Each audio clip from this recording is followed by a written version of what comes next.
I'll show you the quick and easy way how you can connect Jupiter Wallet onto Phantom Wallet.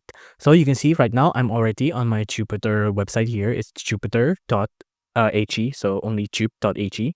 Now if you want to connect it, you just have to click on the top part here, connect wallet. Now on the top wallet here, you'll be prompted to download Jupiter Mobile, but you don't need to download this. You can see, just click on top wallets here. You can see there's already a Phantom Wallet option here. Just click on that. Now it'll open up your Phantom Wallet extension here.